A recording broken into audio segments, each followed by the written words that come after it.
Por favor, busque en su Biblia la epístola a los Efesios capítulo 6.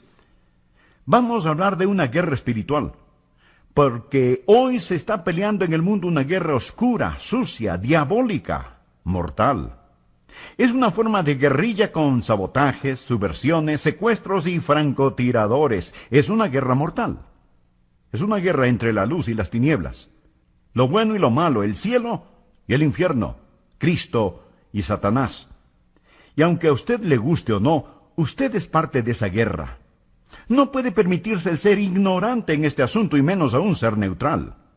Si trata de ser neutral, se encontrará bajo fuego cruzado y en el lugar más peligroso de todos. Lo repito, no puede permitirse el ser ignorante en esto. No debe tratar de permanecer neutral. Leamos acerca de esta guerra, Efesios capítulo 6, empezando en el versículo 10. Por lo demás, hermanos míos, fortaleceos en el Señor y en el poder de su fuerza. Vestíos de toda la armadura de Dios, para que podáis estar firmes contra las acechanzas del diablo, porque no tenemos lucha contra sangre y carne, sino contra principados, contra potestades, contra los gobernadores de las tinieblas de este siglo, contra las huestes espirituales de maldad de las regiones celestes. Por tanto, tomad toda la armadura de Dios para que podáis resistir en el día malo, y habiendo acabado todo, estar firmes. Estad pues firmes, ceñidos vuestros lomos con la verdad, y vestidos con la coraza de justicia, y calzados los pies con el apresto del Evangelio de la paz. Sobre todo, tomad el escudo de la fe, con que podáis apagar todos los dardos de fuego del maligno. Y tomad el yelmo de la salvación y la espada del Espíritu, que es la palabra de Dios, orando en todo tiempo con toda oración y súplica en el Espíritu, y velando en ello con toda perseverancia y súplica por todos los santos, y por mí, a fin de que al abrir mi boca me sea dado palabra para dar a conocer con denuedo el misterio del Evangelio, por lo cual soy embajador en cadenas, que con denuedo hable de él, como debo hablar. Mi amigo, la iglesia no es un crucero de placer, es un barco de batalla. Estamos en guerra. Este mensaje es una advertencia, es un llamado a las armas, pero también es una declaración de victoria. Cuando usted nació de nuevo, nació de arriba. Y siendo nacido del cielo, usted está rumbo al cielo. Pero también nació para la batalla. Pero cuando usted nació de nuevo, nació para ganar. Esto es algo que debe comprenderlo. Y este es un hermoso pasaje de las Escrituras que habla acerca del guerrero creyente. No está hablando meramente acerca del pastor, del evangelista o del misionero. Está hablando acerca de hombres y mujeres creyentes. Está hablando de usted, mi amigo. Está hablando de usted, mi amiga. Así que aprendamos qué es lo que la palabra de Dios está diciendo, no solo en forma general, sino específicamente. ¿Estamos de acuerdo? Bien. Ahora escúcheme con atención. Deseo que note varias cosas. Primero, el guerrero creyente y su adversario. Nosotros debemos conocer a nuestro enemigo. Por favor, leamos el versículo 11. Dice, vestíos de toda la armadura de Dios para que podáis estar firmes contra las acechanzas del diablo. Ese es su adversario. Usted debe conocer a su enemigo. Se llama el diablo. En nuestros días, el diablo es un personaje que da risa. Pensamos de él como una superstición medieval. Lo tomamos muy a la ligera. Hay equipos deportivos que se llaman los Diablos Rojos o los Demonios Azules, y así por el estilo. Aún algunos alimentos se los identifica como el jamón del diablo, o algo es diabólicamente delicioso. Pensamos que el diablo es un tipo que viste completamente de rojo y que tiene un tridente con el cual espera ensartar a los descuidados. Esa es la idea, esa es la caricatura que hemos hecho del diablo. En el mundo sofisticado en el cual vivimos, la idea de un demonio real y personal es poco menos que risible. Pero usted tiene un enemigo que es muy real. La Biblia no habla de él como si fuera un figmento de la imaginación. El propósito del diablo siempre ha sido el poner un velo de oscuridad sobre su reino y hasta que su existencia sea negada. Pero lo que él en verdad desea es adoración, y usará su disfraz por un tiempo, hasta el momento en que se quite el velo y diga: arrodíllense y adórenme. Es muy importante que entendamos quién es el diablo en esta guerra, porque si pensamos que no hay enemigo, no nos prepararemos para la batalla. Hay una canción que dice: Él vive, hoy vive el Salvador, conmigo está y me guardará mi amante Redentor. ¿Sabe que usted podría decir lo mismo acerca de Satanás? Él vive, hoy vive Satanás, guerra me hará y me molestará. Usted tiene un enemigo, y debe entender esto. Ahora, ¿cómo se describe a este enemigo? Veamos primero que él es una realidad, identificada en el versículo 11 como el diablo. Espero que usted crea que el diablo existe, porque si usted no cree que existe, usted está en una situación muy peligrosa. No solo él es una realidad, sino también un adversario destructivo. Note cómo se lo describe en el versículo 11. Para que podáis estar firmes contra las acechanzas del diablo. ¿Sabía que la palabra acechanza proviene del griego metodia? De ahí se derivan las palabras método, metódico, metodología, etc. Satanás es muy metódico. En la guerra Satanás es muy estratégico. Él aún podrá retroceder 2 pasos con el propósito de avanzar 3 pasos. Él le puede dejar pensar que usted no sufrirá las consecuencias de su pecado, y él puede aparentemente hasta bendecirle y ayudarle. Él es muy metódico, estratégico. Él tiene un plan para sabotear sus planes y su hogar. La dinamita está en el lugar apropiado, la mecha está lista, el fósforo encendido, y Satanás está trabajando en usted. Él es muy astuto y sutil. Y si no fuera por la guía del Espíritu Santo, Satanás podría engañar aún a los elegidos. Satanás no solo es metódico y estratégico, sino también espiritual. Leamos el versículo 12. Porque no tenemos lucha contra sangre y carne, sino contra principados, contra potestades, contra los gobernadores de las tinieblas de este siglo. Y ahora note la siguiente frase: contra huestes espirituales de maldad en las regiones celestes. En nuestro mundo hoy en día vemos mucha maldad espiritual. A veces la gente cree que porque algo es espiritual es bueno. No necesariamente. Hay bondad espiritual y hay maldad espiritual. La Biblia dice: no creáis a todo espíritu, sino probad a todo espíritu si son de Dios. A veces la gente se involucra en sesiones de espiritismo, necromancia, el juego de la ouija, horóscopos, clarividencia, visiones, viajes astrales o misticismo hindú y dicen: ahí verdaderamente hay algo. Por supuesto que ahí hay algo. Eso es lo que estoy tratando de que usted entienda. Ahí hay algo. Hay maldad espiritual. Su enemigo es metódico, estratégico y espiritual. Pero además es sumamente fuerte. Miremos nuevamente el versículo 12. Habla de principados y potestades. Usted en su carne no es coteja para su adversario. Usted es insignificante y débil si pretende enfrentarse a Satanás con su fuerza. Él es poderoso. No tenemos lucha contra sangre y carne, sino contra principados, contra potestades, contra huestes espirituales de maldad. Satanás también es un personaje siniestro. En el versículo 12 la Biblia habla de tinieblas y de maldad. Satanás tiene un poder oscuro, diabólico, tirano, y él está en una lucha a muerte. Y no hay nada que ese sucio diablo no hará a fin de destrozar, de destruir, de arruinar su vida. Y como él sabe que le queda solo un poco de tiempo, actúa como una bestia acorralada y pelea sin barreras que lo detengan. Él es una realidad. Él es una fuerza destructiva. Pero él es, y escuche bien esto, él es un enemigo derrotado.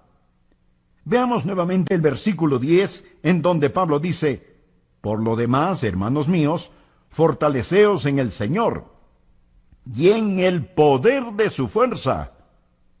Nuestro Dios ya ha derrotado a Satanás. No es que Satanás será derrotado. Él ya está derrotado. Enfrentando la realidad de la cruz, Jesús dijo, ahora el príncipe de este mundo será echado fuera. Por favor, anote al margen 1 de Juan 4:4. Hijitos, vosotros sois de Dios, y los habéis vencido, porque mayor es el que está en vosotros que el que está en el mundo. Mayor es el Espíritu Santo que está en nosotros que el diablo que está en el mundo. Satanás es fuerte, es siniestro, es metódico, es estratégico, es espiritual, pero Dios es todopoderoso. Mayor es el que está en nosotros que el que está en el mundo. Amigos, si usted nunca entiende estas verdades, usted no va a tener ni a comprender la victoria. Ahora alguien podrá decir, pastor, si Satanás es un enemigo derrotado, ¿por qué tengo que ser advertido? Porque mientras la espalda de Satanás fue rota en el Calvario, Dios todavía permite que Satanás tenga poder en esta tierra. Es un poder limitado. Un poder que nosotros como creyentes lo venceremos en el Señor Jesucristo. Pero es parte del plan de Dios para hacernos vencedores y para traer mayor gloria para Él mismo. ¿Sabía usted que una serpiente de cascabel puede morder aunque le hayan cortado la cabeza? 5 de 34 mordidas de serpientes, según el informe del Centro Médico Regional de Phoenix, en Arizona, fueron ocasionadas por serpientes que se pensó estaban muertas, y algunas de ellas cortadas las cabezas. Esta es una buena ilustración de Satanás.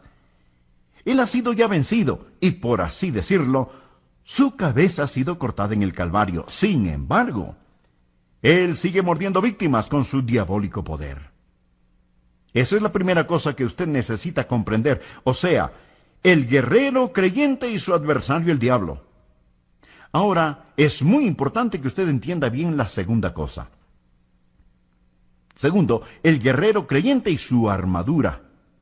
No solo necesitamos reconocer a nuestro enemigo, sino que también debemos prepararnos para la batalla, porque si usted no se prepara para la batalla, mi amigo, pues va a perderla. Tiene que ponerse toda la armadura de Dios, y esa es una armadura santa. Note lo que dice el versículo 13, por tanto, tomad toda la armadura de Dios. Esto es tan importante que tome toda la armadura, que no se olvide de ninguna pieza. Miremos esa armadura y cómo Dios la describe. Estad pues firmes, ceñidos vuestros lomos con la verdad. Así que primero usted se pone el cinturón de la verdad, que es la integridad del creyente. Verdad significa integridad. Verá, en esos tiempos un soldado se ponía una túnica y tenía un cinturón de cuero. Algunas veces usted puede ver a nuestros modernos motociclistas luciendo un cinturón de cuero.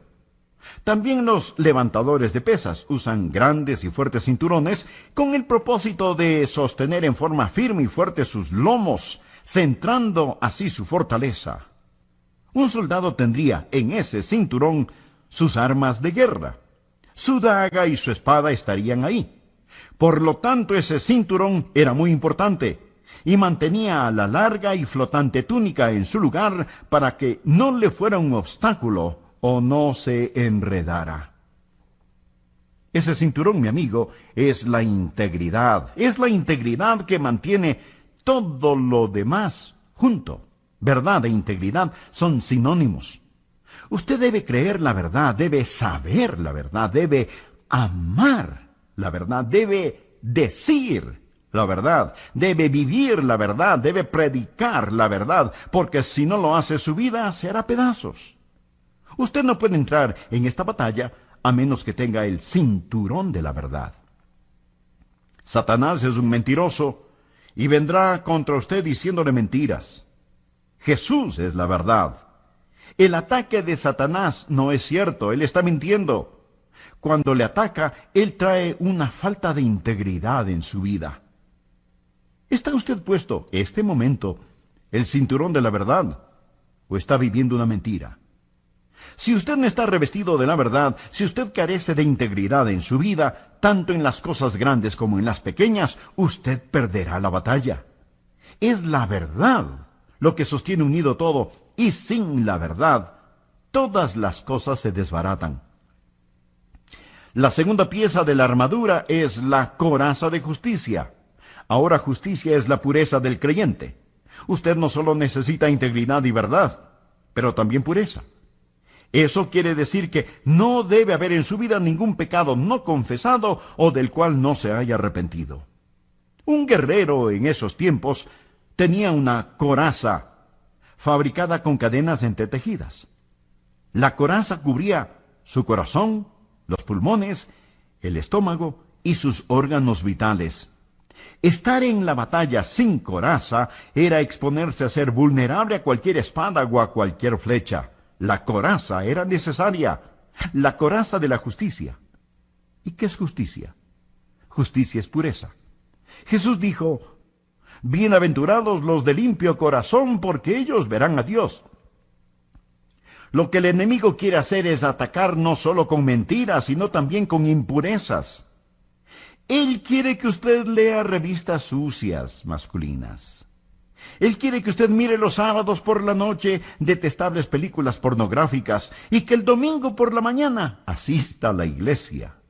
Él quiere que usted tenga esas cosas en su corazón, en su mente. Él quiere que usted se involucre en algunos negocios deshonestos. Algunos podrán decir: pero eso no es un pecado tan grande. Tal vez. Pero ya pone una fisura en la armadura. Y Satanás sabe exactamente dónde está esa grieta en la armadura. Alguien escribió la siguiente frase: ¿quién golpea tan fuerte? Es un pequeño y solitario pecado. Yo contesté: entre, entre. Y de pronto todo el infierno estuvo adentro. Hay que estar revestido no solo de integridad, sino también de pureza. Bienaventurados los de limpio corazón, porque ellos verán a Dios. Permítame hacerle una pregunta personal y contéstela en su propia intimidad. ¿Tiene usted un corazón puro? Quiero decir, ¿es su corazón puro delante de Dios? Si no lo tiene, usted no puede ganar la guerra espiritual. Y no se olvide que Satanás tiene temor de un creyente santo. Tercero, se pone el calzado de la paz. Miremos lo que nos dice el versículo 15. Y calzados los pies con el apresto del evangelio de la paz. La integridad del creyente, la pureza del creyente y la tranquilidad del creyente. Póngase el calzado de la paz. Tenga sus pies listos con la preparación del evangelio de la paz. Un soldado romano necesitaba buen calzado para poder pelear. Ese calzado tenía en la suela varias protuberancias, como los modernos zapatos de fútbol, porque cuando se está en la batalla se necesita estar bien parado. Y Pablo nos dice en este pasaje que debemos estar de pie. Por lo tanto, nuestros pies necesitan estar cubiertos con la preparación del evangelio de paz. Eso, mi amigo, es tranquilidad. Y él habla acerca de la paz con Dios, y de la paz de los unos con los otros, y de la paz de Dios en nuestro corazón. Verá, Jesús proporciona la paz, y a menos que usted tenga paz, usted nunca podrá hacer la guerra. Esto suena contradictorio, ¿no le parece? Usted debe tener la paz de Dios en su corazón. ¿Cómo es que Satanás ataca? Él viene contra usted con mentiras, contra su integridad. Él vendrá con lujurias contra su pureza. Pero, ¿cómo él ataca su tranquilidad? Él pone piedras y espinos y dudas y desánimo en su camino. Él hará todo lo que pueda hacer para destruir su paz. ¿Tiene usted paz ahora mismo? ¿O hay en su interior una vorágine? Escúcheme. Si usted no tiene paz ahora mismo, le voy a decir por qué no la tiene. No es debido a las circunstancias. Paz en la Biblia no es la eliminación de los problemas de la vida. Paz en la Biblia es el aumento del poder para enfrentar esos problemas. La Biblia dice, mucha paz tienen los que aman tu ley y no hay para ellos tropiezo. Ahora la única forma de vivir de esa manera es teniendo puesto el calzado de la paz. Eso es la preparación de las buenas nuevas de paz. Jesús hizo la paz con su sangre derramada en la cruz, y si usted no tiene esto, resbalará y caerá en la batalla. Mi amigo, he visto caer a mucha gente, no necesariamente por falta de integridad o de pureza, sino por falta de tranquilidad. Algo puede suceder. Una enfermedad, alguna desilusión, un revés financiero, un hijo descarriado. Y usted pierde su paz. Póngase el calzado de la paz a fin de que pueda estar firmemente de pie, porque si no lo hace, usted puede resbalar y caer. Si usted no tiene paz ahora mismo, le voy a decir por qué no la tiene. No es debido a las circunstancias. Paz en la Biblia no es la eliminación de los problemas de la vida. Paz en la Biblia es el aumento del poder para enfrentar esos problemas. La Biblia dice, mucha paz tienen los que aman tu ley y no hay para ellos tropiezo. Ahora la única forma de vivir de esa manera es teniendo puesto el calzado de la paz. Eso es la preparación de las buenas nuevas de paz. Jesús hizo la paz con su sangre derramada en la cruz, y si usted no tiene esto, resbalará y caerá en la batalla. Mi amigo, he visto caer a mucha gente, no necesariamente por falta de integridad o de pureza, sino por falta de tranquilidad. Algo puede suceder. Una enfermedad, alguna desilusión, un revés financiero, un hijo descarriado. Y usted pierde su paz. Póngase el calzado de la paz a fin de que pueda estar firmemente de pie, porque si no lo hace, usted puede resbalar y caer. La siguiente pieza en la armadura de Dios es el escudo de la fe. ¿Sabía que cuando Pablo escribió esta epístola, él se encontraba encadenado a un soldado romano? Y Pablo, mirando a ese soldado romano, seguramente pensó, aquí hay una lección espiritual que debo aprender. El soldado romano tenía un escudo que medía 1,20 m por 60 centímetros. Estaba hecho de madera, cubierta con cuero, para protegerse de las flechas encendidas disparadas por el enemigo. Ya se puede imaginar el terrible dolor que causaba una de esas flechas en el cuerpo de un soldado. Por eso Pablo dice, sobre todo tomad el escudo de la fe, con que podáis apagar todos los dardos de fuego del maligno. ¿Por qué necesito el escudo de la fe? ¿Cuál será el ataque de Satanás? El ataque de Satanás será la duda. Cuando Satanás usa contra el creyente la mentira, nos cubrimos con integridad. Cuando utiliza la lujuria, nos cubrimos de pureza. Cuando utiliza el desánimo, nos revestimos de tranquilidad. Y cuando me pongo el escudo de la fe, pues ¿para qué me sirve? Para certidumbre. Certidumbre. Necesito integridad, pureza, tranquilidad y, por supuesto, certidumbre. Póngase el escudo de la fe, porque Satanás está siempre disparando las flechas encendidas de la duda, tratando de implantar en su corazón y en su mente esas dudas sutiles, dardos de duda. Usted sabe que una pequeña llamita puede comenzar un gran fuego. Por eso Satanás trata de influenciar su corazón y su mente con algunas dudas. Si usted es un estudiante en el colegio o la universidad, prepárese, porque usted va a descubrir que Satanás, algunas veces en forma de profesor, va a estar allí disparándole dardos de fuego. Así que póngase el escudo de la fe para apagar todos los dardos de fuego del maligno. Alimente su fe y mate de hambre a las dudas. Y cuando salga del colegio o la universidad, no se olvide aquello que ha aprendido. No se olvide de aquellos que le enseñaron la palabra de Dios y lleve sus dudas donde Jesús y dígale, querido Señor Jesús, dame el escudo de la fe. Y Él se lo dará. Le prometo que se lo dará. Esa es la certidumbre del creyente. ¿Cuál es el siguiente implemento de la armadura? Miremos lo que Pablo dice en el versículo 17. Y tomad el yelmo de la salvación. Un guerrero usaba el yelmo para proteger su cabeza. ¿Por qué la protegía? Obviamente porque Si la cabeza era herida, nada más trabajaba. ¿Y qué es el yelmo de la salvación? Literalmente significa yelmo de liberación. Habla de algo más que ser salvo e ir al cielo. Habla de una mente bajo el control de Dios omnipotente. Cuando usted tiene la mente de Cristo, porque un creyente necesita mantener protegida su cabeza para poder pelear, habla de la cordura, de la sensatez, del sentido común del creyente. Cuando una persona se salva, por primera vez piensa correctamente. En el capítulo 8 de Lucas se relata la historia de un joven endemoniado. Jesús lo salvó y lo sanó.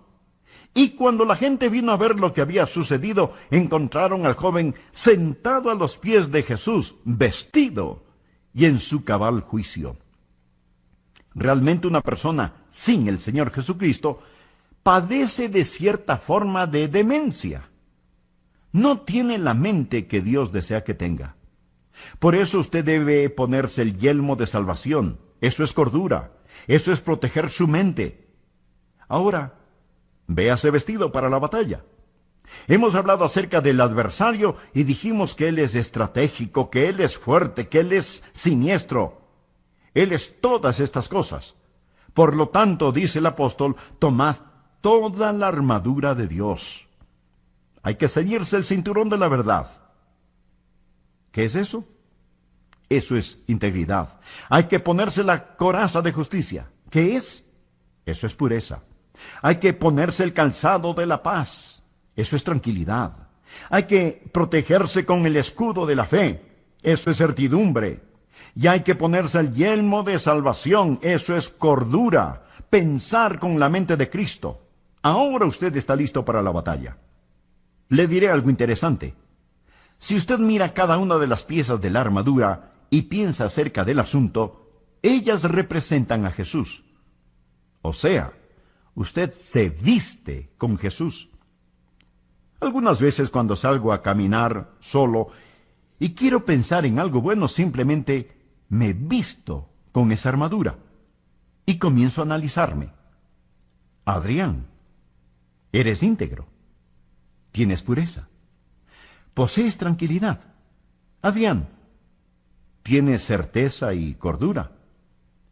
Y cada pieza hay que ponérsela con oración, porque lo que usted está haciendo es realmente vistiéndose con el Señor Jesucristo. Hay otra cosa que deseo tome en cuenta. Hemos hablado acerca del guerrero y su adversario el diablo. Hemos hablado acerca del guerrero y su armadura. Ahora hablemos de esa armadura cristiana y su ataque. Debemos unirnos a la batalla. No es suficiente el solo ponerse la armadura. Debemos involucrarnos en la pelea. Muchos de nosotros a lo mejor nos ponemos la armadura y nos quedamos sentaditos en casa. Unos pequeños niños estaban jugando, hablando y riéndose, cuando la mamá vino y les preguntó, ¿y qué están haciendo? Ellos respondieron, oh, estamos jugando a la guerra. Y ella les dijo, bueno, no parece que ustedes están en una guerra. Y los chicos respondieron, es que todos somos generales. Pienso que muchos de nosotros queremos ser generales en vez de simples soldados, por eso jugamos a la guerra. Ahora, ¿qué es lo que garantizará nuestra victoria? ¿Qué es lo que nos va a garantizar la victoria en la batalla? 3 cosas. Primero, el lugar de nuestra ubicación.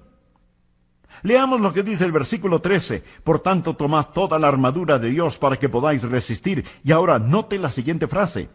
Y habiendo acabado todo, estad firmes. Y el versículo 14 comienza con las palabras, estad pues firmes, estar firmes, estar firmes. ¿Qué significa esto? Amigo, tenemos un lugar desde donde debemos luchar. Estamos firmes en la victoria que Jesús ganó. Notemos lo que dice el versículo 10, fortaleceos en el Señor y en el poder de su fuerza. Cuando usted es parte de esta batalla, usted está firme en la victoria que Jesús ya ganó. Esta es la razón por la que yo le digo a la gente que nosotros no peleamos por la victoria. Nosotros peleamos desde la victoria. Este es el lugar de nuestra ubicación. ¿Entiende esto? Porque si no lo entiende, usted no va a estar firme. Usted tiene que estar firme en la victoria que fue ganada en el Calvario. En Apocalipsis 12:11 leemos: y ellos le han vencido por medio de la sangre del Cordero. Segundo, el poder de nuestra espada. En Efesios 6:17 leemos: y tomad el yelmo de la salvación y la espada del Espíritu, que es la palabra de Dios. Hemos hablado acerca de toda la protección que brinda una armadura. Eso está bien. Es bueno tener un yelmo, es bueno tener una coraza, es bueno tener un escudo, pero, mi amigo, usted necesita una espada, necesita meterse en la batalla. Y Dios le ha dado un lugar para estar firme, y Dios le ha dado una espada para que pelee. Tome la espada del Espíritu. Déjeme hablarle acerca del poder de nuestra espada, porque la espada del Espíritu es muy poderosa. No es como ninguna otra espada. No es la espada de Adrián. Es la espada del Espíritu. Y la amo, la amo.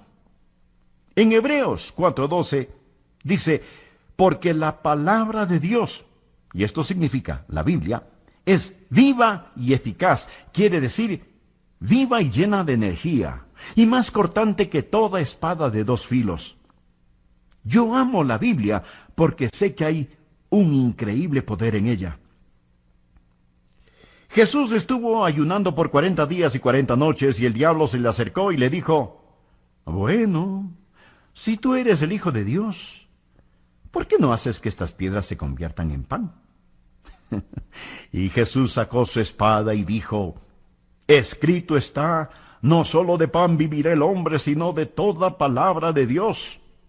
Y Satanás viene otra vez para tentarle, y nuevamente Jesús dice: escrito está, escrito está. 3 veces Jesús venció a Satanás con la bendita espada de la palabra. Tercero, la provisión del Espíritu. Una vez que usted está firme en su lugar, vestido con la armadura, firme en el trabajo, terminado del Calvario, usted toma la palabra de Dios, que es la espada del Espíritu, y mira hacia el cielo por provisiones. Vea lo que dice el versículo 18. Orando en todo tiempo con toda oración y súplica en el Espíritu, y velando en ello con toda perseverancia y súplica por todos los santos. Ahora, de la oración en el Espíritu es de donde vendrán sus provisiones. Cada guerrero necesita provisiones. Cada guerrero necesita un comandante en jefe para que lo guíe y lo dirija. Y cuando usted va hacia el campo de batalla, usted permanece en el trabajo terminado del Calvario. Toma la palabra de Dios, que es la espada del Espíritu, y usted ofrece sus oraciones a su comandante celestial, orando siempre con toda oración y súplica, en el Espíritu. No solo diciendo palabras incomprensibles. Es el Espíritu quien dirige sus oraciones. Es el Espíritu que entiende lo que Satanás quiere hacer. Usted no lo entiende, pero el Espíritu sí. Una vez estuve en Colorado. Ahí tengo un general amigo mío que ayudó a nuestro país en el liderato del Comando Espacial Estratégico. Ellos se encargan de mantener los satélites en el espacio sobre la Tierra en órbitas sincronizadas. Satélites espías, satélites militares, el Comando Espacial. Entré en un pequeño cuarto para recibir instrucciones, y fue algo increíble. Me preguntaron: ¿qué parte del mundo desea ver? Y yo dije: quiero ver Libia. Y ahí, en una enorme pantalla, apareció Libia. Podía ver las calles y las casas de Libia, aún las luces que estaban titilando ese momento en ese país. Y ellos me informaron que si un cohete era disparado desde Libia, sabrían el mismo instante en que fue disparado. Y estábamos sentados allí, en Colorado. ¡Qué cosa más increíble! Y yo pregunté: ¿cómo pueden saber que es un cohete y no alguna otra cosa? Y me dijeron: es mejor que usted no lo sepa. Pero yo insistí: ¿pero por qué no? Y me contestaron: porque si se lo decimos, tenemos que matarlo. Yo rápidamente dije: bueno, no quiero saberlo. Y no pude dejar de pensar que desde el espacio nos están vigilando. Amigo, déjeme decirle algo. Tenemos un comandante que vive más allá y que sabe todo lo que está sucediendo. Él sabe lo que el enemigo está haciendo. Por lo tanto, nosotros permanecemos en contacto con nuestro comandante espacial, orando siempre con toda oración y súplica en el Espíritu. Ahora es importante que entendamos esto. Las tres cosas que aseguran la victoria. Primero, el lugar de su ubicación. Segundo, el poder de su espada. Y tercero, la provisión del Espíritu. Siempre orando con toda oración y súplica en el Espíritu. La espada es la espada del Espíritu. Él es el que sabe cómo manejar, cómo utilizar esa espada. La última cosa que deseo que veamos es el guerrero creyente y sus aliados. Debemos unificar fuerzas. Y Pablo dice que hay que orar. Leamos los versículos 18 y 19. Orando en todo tiempo con toda oración y súplica en el Espíritu, y velando en ello con toda perseverancia y súplica por todos los santos y por mí, a fin de que al abrir mi boca me sea dada palabra para dar a conocer con denuedo el misterio del Evangelio. Pablo era un guerrero, pero él sabía que no peleaba solo. Él sabía que necesitamos orar los unos por los otros, porque peleamos los unos con los otros. No somos un ejército de un solo hombre. Usted no es un ejército de un solo hombre. Oh, pero si usted se cree autosuficiente, entonces tendrá que pelear solo. Pero ¿sabe lo que la Biblia dice al respecto? Que 1 perseguirá a 1000 y 2 harán huir a 10,000. Hay una sinergia que trae una divina energía cuando luchamos juntos y estamos en esta batalla juntos. Yo le necesito a usted y usted me necesita. Por lo tanto, debemos entrelazar nuestros brazos, unir nuestras fuerzas y luchar juntos. Se dice que la genuina iglesia cristiana es un gran campo de batalla. Es el lugar a donde llegamos para reforzarnos. Es el sitio a donde vamos para adquirir instrucción y ánimo espiritual para ir a la batalla, porque peleamos no contra nosotros, sino juntos contra un enemigo común. Sin embargo, nada más triste que ver a personas que piensan que le hacen un gran favor a Dios llamándose cristianas, y lo único que hacen es sentarse, refunfuñar y criticar. Nunca se unen a la batalla, piensan que pueden permanecer neutrales. Amigo, esta es una batalla, y quiero darle a conocer algunas cosas. Primero, usted escoge lados cuidadosamente, porque si usted no sigue a Jesús, está en el lado perdedor.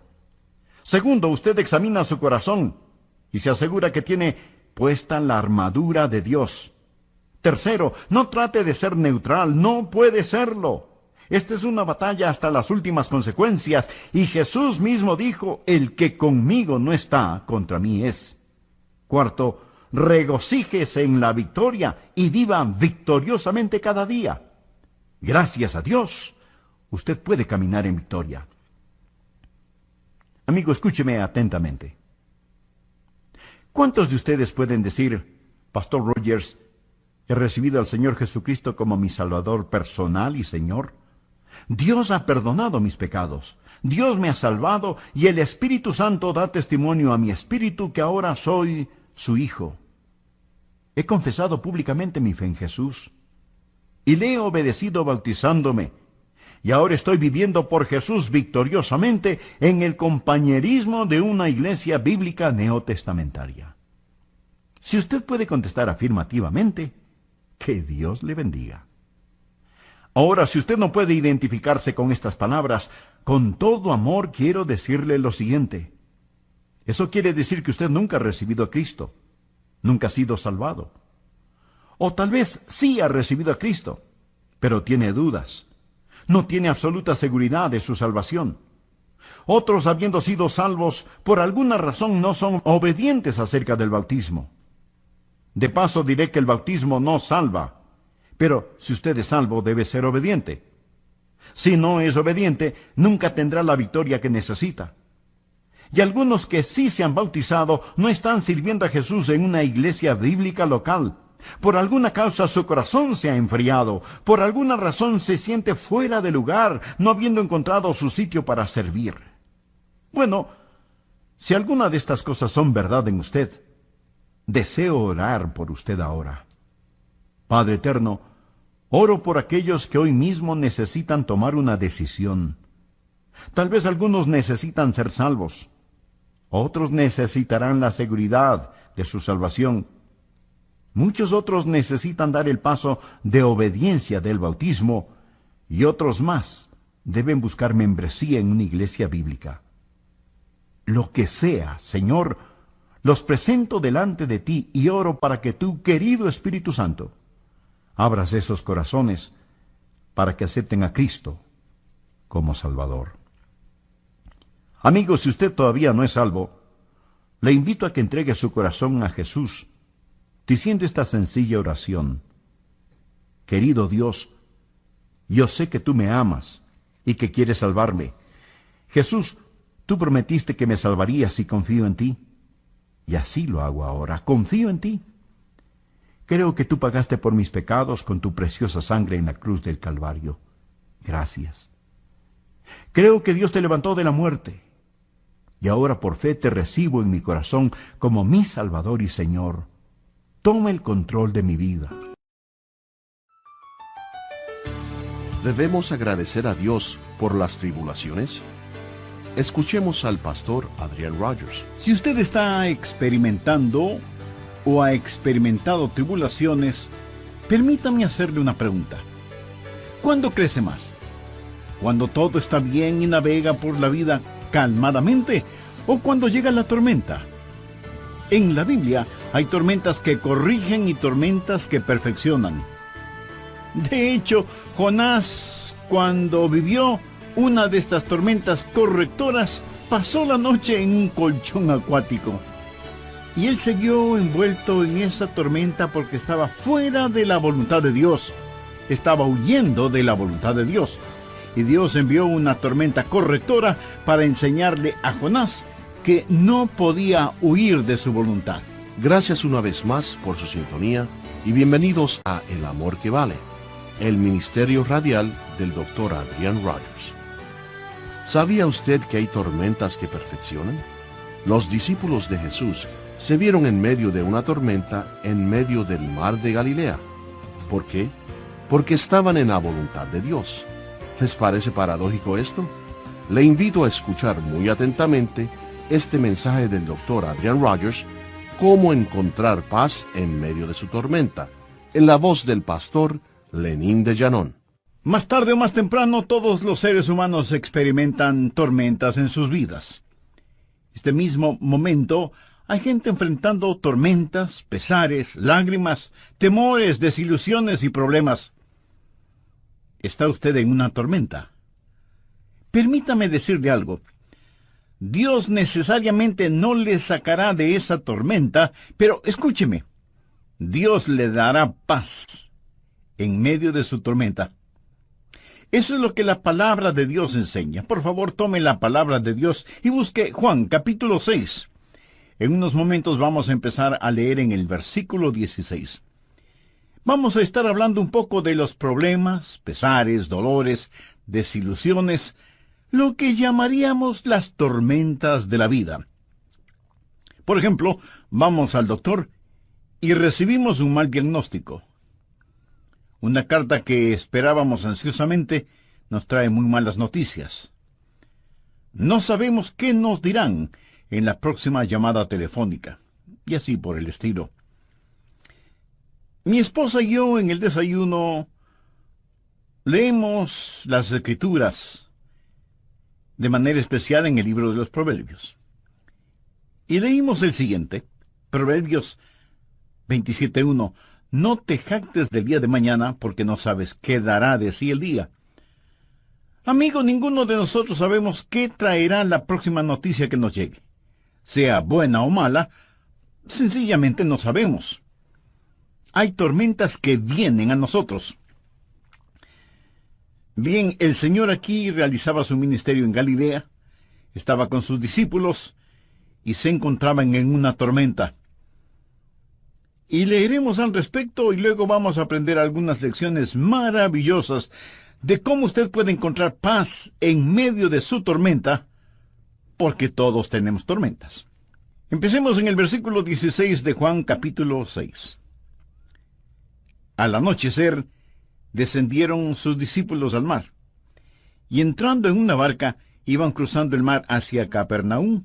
Estaba ya oscuro, y Jesús no había venido a ellos. Y se levantaba en el mar un gran viento que soplaba. Cuando habían remado como 25 o 30 estadios, vieron a Jesús que andaba sobre el mar y se acercaba a la barca, y tuvieron miedo. Mas él les dijo: Yo soy, no temáis. Por favor, subraye esa última frase: no temáis. ¿Sabe? Unas 365 veces en la Biblia, una por cada día del año, Dios nos ha dicho que no tengamos miedo. De una u otra manera, Él dijo: no tengan miedo, o no temáis. 365 veces, Él nos dice que no temamos. El diablo es el ministro siniestro del miedo, pero nuestro Señor nos dice que no temamos. Ahora recuerde, los discípulos estaban en medio de una tormenta, y Él les dice: yo soy, no temáis. Ellos entonces con gusto le recibieron en la barca, la cual llegó enseguida a la tierra donde iban. En nuestras jornadas a Israel, he ido a Israel muchas veces, lo que más disfruto, lo más deleitable, es sentarme al crepúsculo a la orilla del mar de Galilea. Casi es hipnotizante, es como un sueño. ¡Qué tranquilidad! Usted casi se intoxica con la belleza del paisaje al ponerse el sol en el mar de Galilea, en las alturas de Golán, y al otro lado del mar, desde Tiberias, donde todo se pone color rosado. Usted se sienta allí, escuchando los pájaros que anidan en los árboles. Creo que el mar de Galilea es uno de los cuerpos de agua más bellos sobre la tierra. Los rabinos antiguos decían que después que Dios creó todos los otros mares, entonces Él creó el de Galilea, solo para Él. Bien, pongamos el trasfondo para este pasaje de la Escritura. Ha sido un hermoso día. Jesús ha estado con sus discípulos enseñándoles y había realizado el milagro de alimentar a más de 5,000 personas. Los discípulos no solo estaban llenos de alimento físico, sino que también estaban llenos de éxito, de conocimiento, de confianza. Había sido un estupendo día, y la noche era hermosa. Tal vez como la noche que describí hace algunos minutos, cuando uno se sienta satisfecho a contemplar la luna, luciendo como una gardenia en la solapa de la noche. Y había una leve brisa suave como el suspiro de un bebé, acariciando sus mejillas. Y los discípulos, experimentados hombres de mar, suben a su barco para cruzar hasta el otro lado del mar, regocijándose de tan estupendo día. Y entonces sucedió así. De repente, el viento comenzó a soplar. Las nubes cubrieron la luna y las estrellas, y el viento está soplando más y más fuerte. Las olas comienzan a levantarse amenazadoras, y el agua del mar comienza a llenar el barco, y ahora ellos se encuentran en medio del mar. Oscurece, y el viento es contrario a ellos, y no pueden ni siquiera ver sus manos frente a sus rostros. Y el mar de Galilea, que había estado tranquilo como un lago dormido, ahora se ha convertido en una peligrosa y mortal trampa. Y estos experimentados marineros se llenan de temor. Hacen un esfuerzo con los remos. Están ya muy lejos de la playa como para nadar. Las olas rugen, y ellos están seguros que van a naufragar. ¿Y dónde está Jesús? ¿Por qué no había venido con ellos? ¿Por qué los había olvidado? Y de pronto lo ven caminando sobre las aguas, pero eso no les causa ninguna alegría. Ahora el temor se transforma en terror. ¿Qué es lo que está sobre las aguas? ¿Es un monstruo marino? ¿Es un fantasma? Y entonces le reconocen, es Jesús, y caminando sobre las aguas. Y él les habla y les dice, no temáis. En el Evangelio de Mateo dice, tened ánimo, soy yo, no temáis. Y ellos lo recibieron en el barco, y cuando así lo hicieron, observe esto, cuando así lo hicieron, de inmediato se encontraron en la playa. Ahora quiero darle 6 principios. Por favor, anótelos. Esto es lo que usted puede decir cuando está en una tormenta. Primero, estoy gobernado por su providencia. Lo que le sucedió a estas personas aquel día no fue ninguna coincidencia, no fue un error, ni era algo que debía haberse evitado. La tormenta sencillamente no tomó a Jesús por sorpresa. Amigos, si Jesucristo puede caminar sobre el agua, Jesucristo puede ciertamente pronosticar y prever el tiempo. Esto no fue incidental, fue providencial. Ponga al margen Mateo capítulo 14 y versículo 22. La Biblia dice, enseguida Jesús hizo a sus discípulos entrar en la barca. Él les dijo, ustedes deben hacerlo. Era Jesús quien los envió a esa tormenta. Puede ser que Dios ha diseñado su tormenta. Dios ha diseñado su tormenta, y si Él no la ha diseñado, escuche, si Él no la ha diseñado, Él ciertamente la ha permitido porque nuestro Dios está en control de todo. Estuve leyendo el Salmo 107, los versos 24 y 25. Dicen, ellos han visto las obras de Jehová y sus maravillas en las profundidades, porque habló e hizo levantar un viento tempestuoso que encrespa sus ondas. ¿Lo ve? Es Dios quien controla los vientos y las olas. Él es quien causa que las tormentas lleguen. Verá, es una teología vacía el decir que si estamos en la voluntad de Dios, vamos a navegar apaciblemente por el mar de la vida, que no tendremos enfermedades, ni penas, ni desilusiones, ni separación, que no habrá muerte en nuestra familia, que no habrá problemas. Como algunos charlatanes lo dicen en televisión, esté bien con Dios, cree en Dios. Envíeme una ofrenda generosa y nunca se enfermará. Todo le saldrá muy bien. Este es el evangelio de la prosperidad, de los carros de lujo, de la tranquilidad financiera. Amigo, hay una palabra muy castiza que describe eso. Engaño.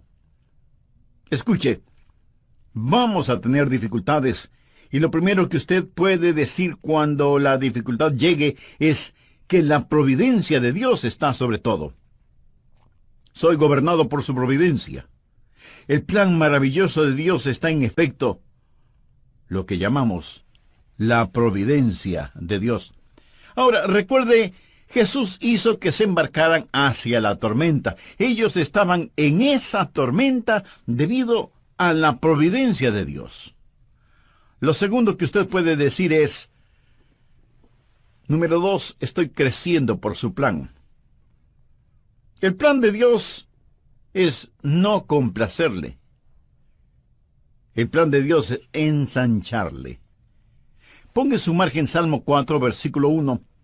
Cuando estaba en angustia, tú me hiciste ensanchar. ¿Lo escuchó? Cuando estaba en angustia, tú me hiciste ensanchar. Quiero hacer una pregunta a aquellos de ustedes que han estado por algún tiempo en tribulaciones. ¿Cuándo ha crecido más? ¿Cuando todo estaba bien y navegaba calmadamente? ¿O cuando llegó la tormenta? ¿No creció usted más en la tormenta, en el dolor, cuando estaba aferrado a Cristo y tenía que clamarle? En la Biblia hay las tormentas que corrigen y tormentas que perfeccionan. De hecho, Jonás, quien pasó la noche en un colchón acuático, estaba en una de estas tormentas correctoras, es decir, él estaba en ella porque estaba fuera de la voluntad de Dios. Él huía de Dios. Y Dios envió una tormenta correctora. mas hay también tormentas que perfeccionan. Estos discípulos no estaban fuera de la voluntad de Dios. Entonces, ¿por qué estaban en una tormenta? Porque, escuche bien, se vieron en una tormenta porque estaban en la voluntad de Dios. Fue Jesús, nos relata Mateo, quien les hizo entrar en la barca. Estaban en esta tormenta porque obedecían a Jesús. Bien, ¿por qué Jesús querría que ellos estuvieran en una tormenta? Porque Él quería que ellos crecieran. A menudo he compartido estas palabras. Desconozco el autor. Dice, caminé 1 milla con el placer, charlamos todo el camino, pero no me dejó más sabio con todo lo que tenía que decir. Caminé 1 milla con el sufrimiento. Ni una palabra dijo, pero las cosas que aprendí del sufrimiento cuando el sufrimiento caminó conmigo. ¿No es eso cierto? Cuando estaba en angustia, tú me hiciste ensanchar. Y alguien dijo que la fe es como un rollo de fotografías, se revela en la oscuridad. Es cuando aprendemos a confiar en el Señor. Estaba leyendo sobre los israelitas cuando iban hacia la tierra prometida, hacia la tierra de Canaán. Y en la tierra de Canaán había algunos gigantes, hijos de Anac, poseídos por el demonio. Y cuando los 2 espías de Israel fueron a explorar la tierra, al regresar 10 de ellos dijeron, no podemos conquistar esta tierra, aunque es una tierra de leche y miel, maíz, vino y aceite, granadas, higos y uvas, y tiene montes y valles, está habitada por gigantes y no podremos conquistarla. Pero 2 de los espías dijeron algo diferente. Busque en el libro de Números, Antiguo Testamento, capítulo 14, versículo 9. Por tanto, no seáis rebeldes contra Jehová, ni temáis al pueblo de esta tierra. Ahora, escuche lo siguiente. Porque nosotros los comeremos como pan. Su amparo se ha apartado de ellos, y con nosotros está Jehová, no los temáis.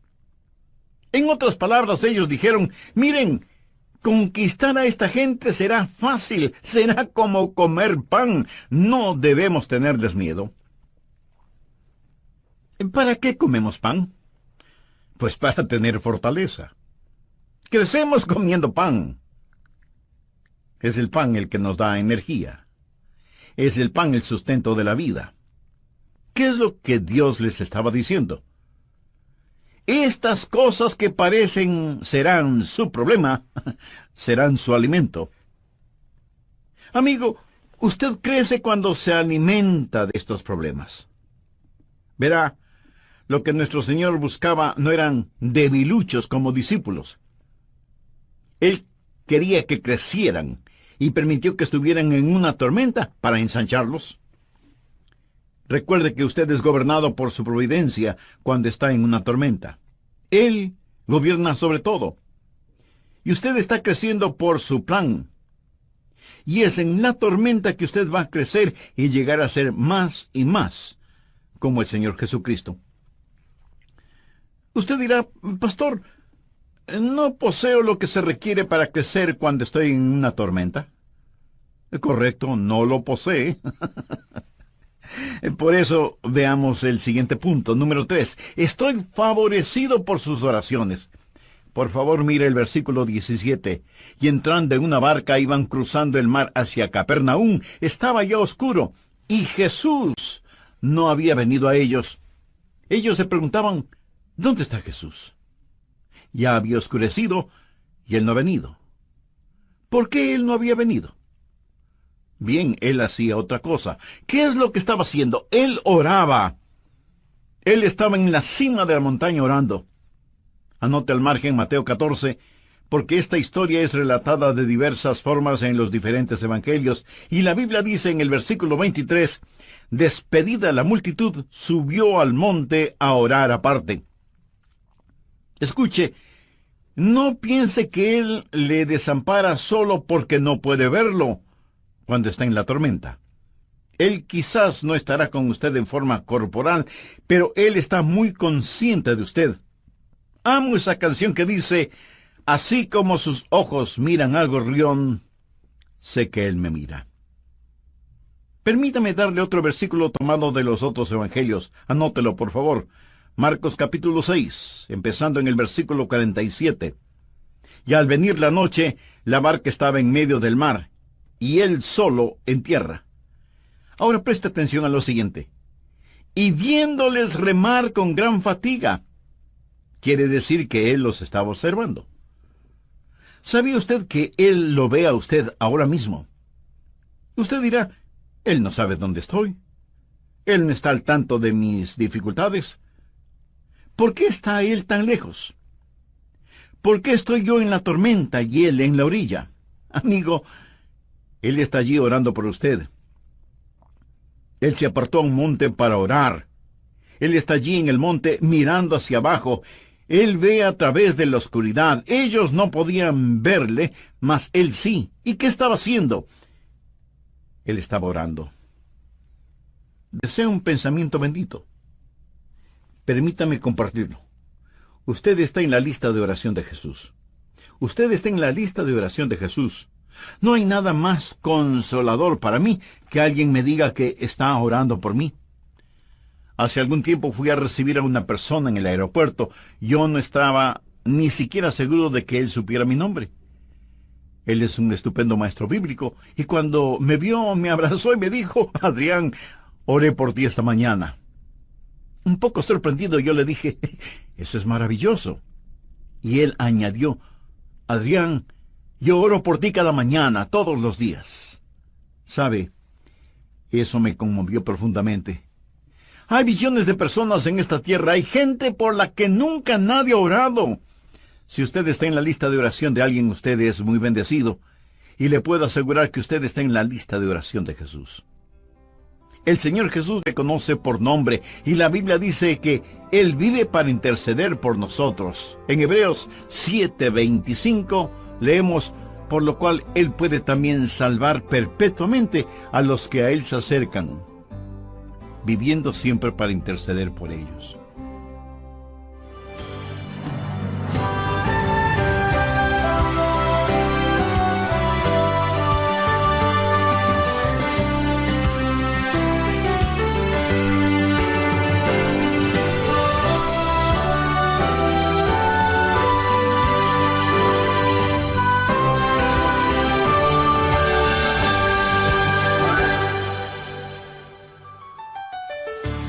Saludos amigos, gracias por estar ya en sintonía de nuestro programa El Amor que Vale. Compartimos la serie Cómo ganar las batallas internas. El Señor Jesús muchas veces dijo, yo soy. Nunca dijo, yo fui, pero a lo mejor ya no soy. Tampoco dijo, yo seré, pero a lo mejor no lo seré. No, Él dijo, yo soy. Yo soy el que soy. Nunca hubo un tiempo cuando Jesús no fue. Nunca habrá un tiempo cuando Jesús no sea. Amigo, en medio de su tormenta personal, solo recuerde esto. Cuando Él dice, yo soy, es una proclamación de su presencia y un anuncio de abundancia. ¿Está usted perdido? Él dijo, yo soy el camino. ¿Está padeciendo hambre? Él dijo, yo soy el pan de vida. ¿Está tropezando en la oscuridad? Él dijo, yo soy la luz del mundo. Y si usted está muerto en sus delitos y pecados, Él le dice, yo soy la resurrección y la vida. Tenga su Biblia en la mano y un cuaderno de notas para que saque el máximo provecho de nuestro estudio, Cómo encontrar paz en medio de su tormenta. En el programa anterior, el doctor Adrian Rogers mencionó que hay un refrán que dice, no hay hogar sin sus secretos. Esto simplemente significa que tarde o temprano todos tendremos problemas. Las tormentas nos llegan a todos. En la voz del pastor Lenín de Llanón, el doctor Adrian Rogers nos concluye su mensaje Cómo encontrar paz en medio de su tormenta. Recuerde que paz no es la sustracción de los problemas de la vida. La paz es la suma de poder para enfrentar estos problemas. Esa es la paz de Dios. Y empecé a compartir en el programa anterior 6 principios básicos que puede decirlos cuando enfrenta una tormenta. Primero, estoy gobernado por su providencia. Segundo, estoy creciendo por su plan. Tercero, estoy favorecido por sus oraciones. La Biblia dice que Él, o sea, el Señor Jesús, vive para interceder por nosotros. Hebreos 7:25. Por lo cual puede también salvar perpetuamente a los que por Él se acercan a Dios, viviendo siempre para interceder por ellos. ¿Usted ha venido a Dios por medio de Jesús? Entonces, está en su lista de oración. ¿Y qué está haciendo? Escuche, el trabajo terminado de Jesús es el Calvario. El trabajo no terminado de Jesús es su ministerio de oración. Así que estoy gobernado por su providencia, estoy creciendo de acuerdo a su plan y soy bendecido por sus oraciones. No solo favorecido por sus oraciones, sino también estoy animado por su presencia. Él vendrá. Mire, por favor, nuevamente Juan 6, el versículo 20. Mas Él les dijo, yo soy, no temáis. Y en Mateo, Él les dice que tengan ánimo. Mateo 14, versículo 27. Pero enseguida Jesús les habló diciendo, tened ánimo, yo soy, no temáis. Puedo ver a estos discípulos con el sudor en sus frentes y sus rostros reflejando el temor, sus manos ceñidas a los remos, fatigados con dolor de espalda, remando y remando. Pedro grita, más fuerte, que nos vamos a hundir. Y Tomás dice, no creo que vayamos a lograrlo, vamos a naufragar. Y entonces ellos ven a Jesús. Le pregunto, ¿por qué Cristo no llegó antes? ¿Por qué esperó? Sabía que Él se esperó allí por mucho tiempo. Si usted lee la historia, se dará cuenta que ellos estuvieron en alta mar durante varias agonizantes horas. Y aquí se encontraban en la hora más oscura de la noche. Y Mateo relata que Jesús llegó en la 4ª vigilia de la noche. Eso es entre las 3 y las 6 de la mañana, la hora más oscura. Durante largas y agonizantes horas, parecía que Él se hubiera olvidado de ellos. Y no fue que Jesús se había olvidado de ellos, realmente fueron los discípulos quienes se habían olvidado de Jesús. ¿Sabe? Jesús acababa de realizar un milagro. Si usted lee la historia en el 6º capítulo de Juan, se dará cuenta que Jesús había alimentado a unas 5,000 personas. Note, por favor, el versículo 12. Y cuando se hubieran saciado, dijo a sus discípulos, recoged los pedazos que sobran para que no se pierda nada. Recogieron, pues, y llenaron 12 cestas de pedazos. Bien, ¿por qué llenaron 12 cestas? ¿Cuántos discípulos? 12 discípulos. Bien, Él les dijo, ahora recojan todo, recojan los pedazos que sobraron. Cada discípulo tenía una cesta de pan al lado de sus pies. En esa barca hay unas cestas de pan. Él acababa de llevar a cabo un milagro y ahora ahí están ellos llenos de temor. Y pensaban, ¿por qué Jesús se ha olvidado de nosotros? Ellos se habían olvidado de Jesús.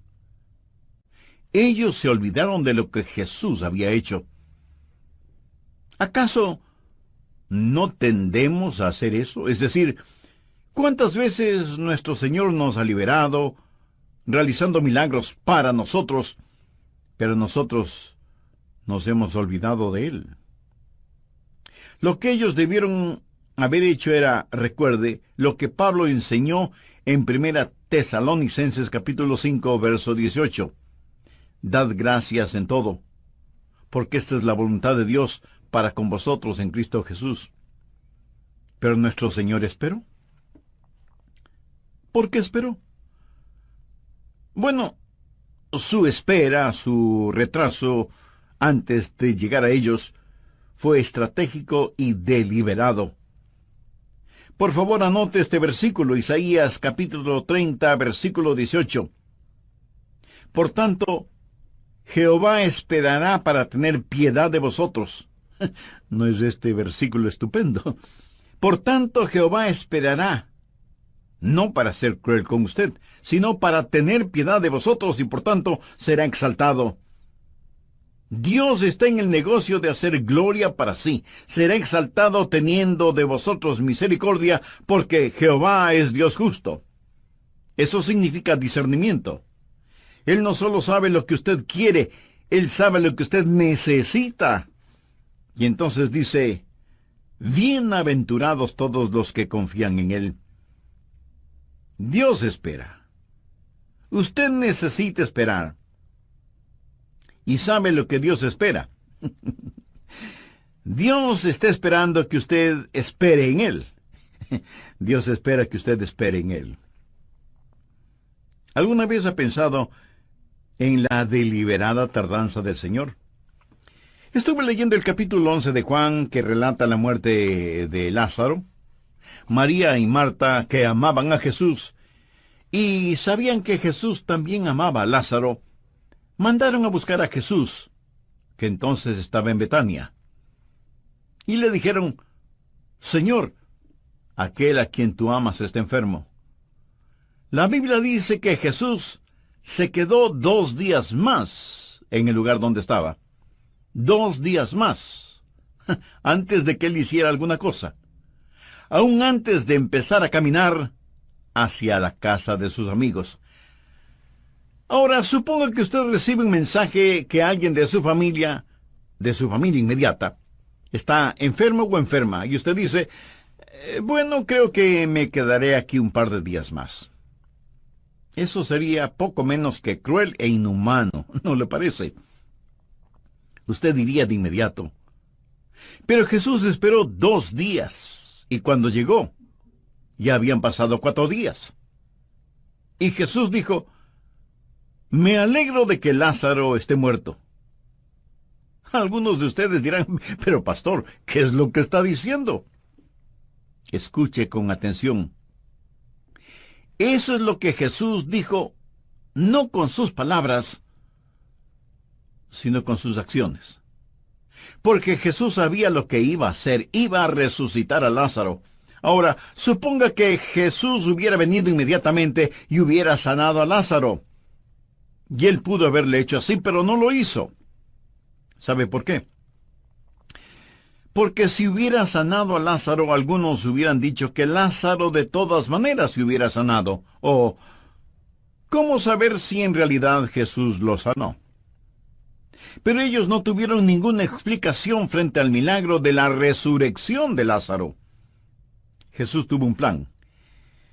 Y ese plan no tuvo ningún sentido para Marta, quien prácticamente le llamó la atención a Jesús. No tuvo ningún sentido para María tampoco. Pero tenía sentido para el Señor Jesús. Por lo tanto, el Señor espera. Dios dio una promesa en el jardín del Edén, que enviaría al Mesías. Pero esperó 4,000 años. ¿Escuchó lo que dije? Esperó 4,000 años antes de hacerlo. La Biblia dice, cuando vino el cumplimiento del tiempo, Dios envió a su Hijo. Cuando vino el cumplimiento del tiempo. Muchas veces tratamos de cosechar las bendiciones de Dios antes de que maduren. Jehová esperará para tener piedad de vosotros, teniendo de vosotros misericordia. Bienaventurados todos los que confían en Él. Dios desarrolla paciencia. Dios nunca tiene prisa, pero nunca se atrasa tampoco. Habacuc 2, versículo 3 dice, aunque la visión tardará aún por un tiempo, mas se apresura hacia el fin, y no mentirá. Muchos esperamos el regreso de Jesús. La gente dice, ¿Dónde está la promesa de su advenimiento? Porque desde el día en que los padres durmieron, todas las cosas permanecen así como desde el principio de la creación. Anótelo simple y llanamente. Él está por venir. Él viene. Y Él regresa en el tiempo perfecto de Dios. Pero Él retorna. Nuestro Señor está por venir. Luego usted puede decir, en el medio de su tormenta, estoy protegido por su poder. Note lo que Él dice en el versículo 20. Yo soy. No temáis. Yo no sé quién dijo esto primero, mas es verídico. La voluntad de Dios nunca le llevará donde la gracia de Dios no pueda mantenerlo. Eso es bueno. La voluntad de Dios nunca le llevará donde la gracia de Dios no pueda mantenerlo. Eso es eternamente verdadero. Verá, enseguida Jesús hizo a sus discípulos entrar en la barca e ir delante de él a la otra ribera. Usted leyó eso en la palabra de Dios.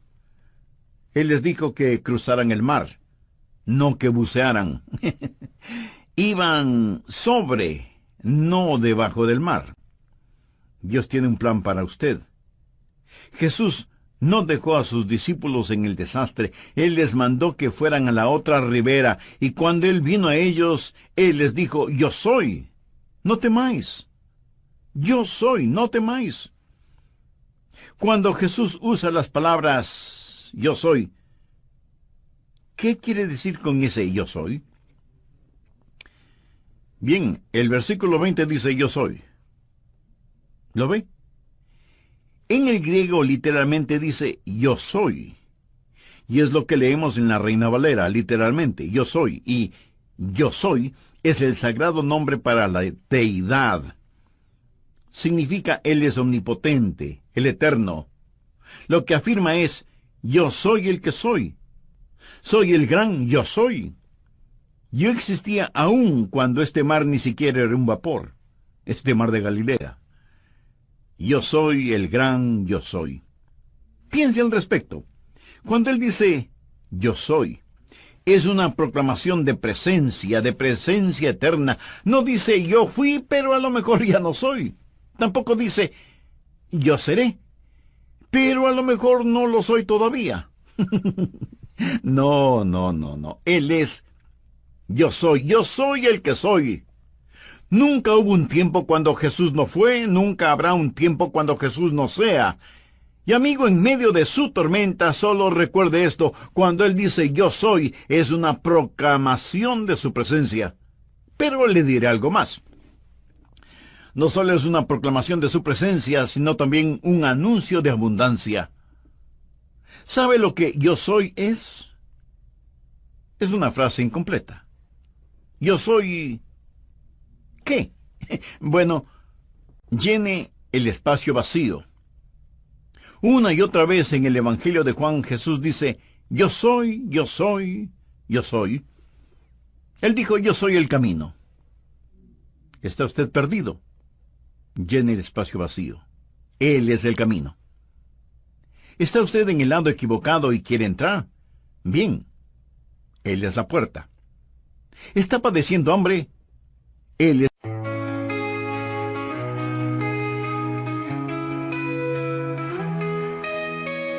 Lost in the rhythm of the wind, strings whisper secrets to my soul. In a world of alternative rock where indie rock takes control, our rock paints a picture so vivid, where your female vocals sing so sweet, melodic tones that carry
evolves and shifts. I surrender to its gift, an experimental journey where the deep meets the sea.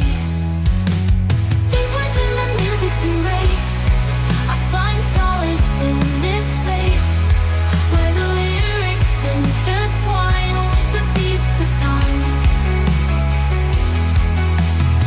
The final chord fades away in this chill melodic play, a song that lingers in the air, leaving traces everywhere.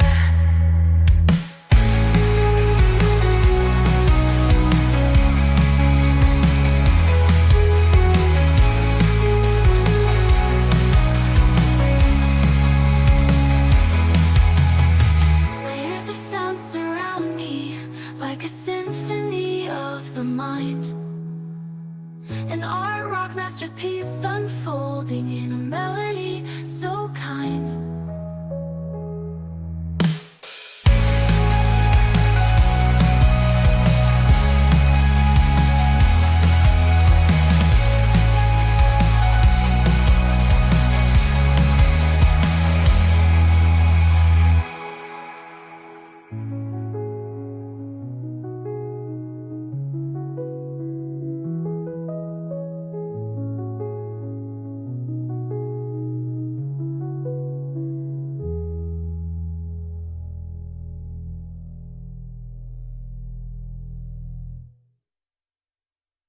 Es el pan de vida.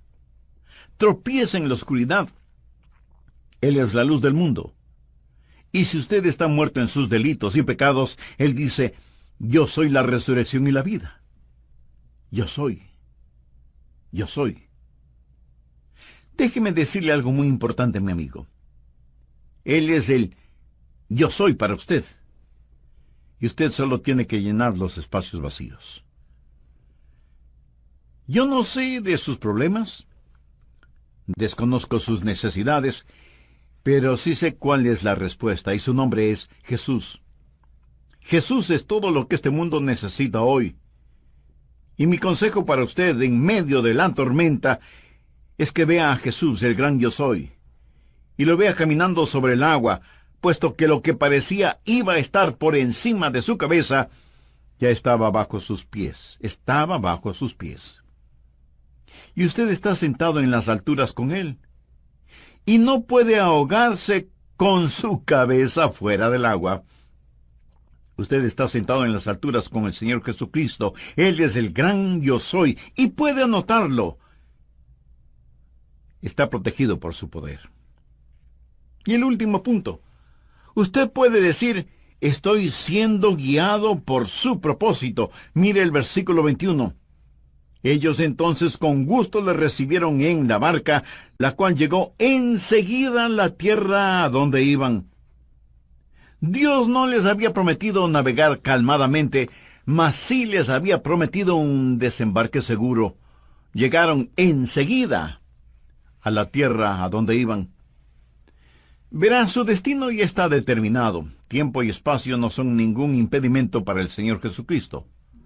Él los llevará a la orilla. Ellos pasaban por tribulación, pero Jesús dijo, en el mundo tendréis tribulación, pero confiad, yo he vencido al mundo. ¿Lo ve? Esa tormenta sencillamente representa al mundo. ¿Dónde está Jesús? Jesús ha vencido al mundo.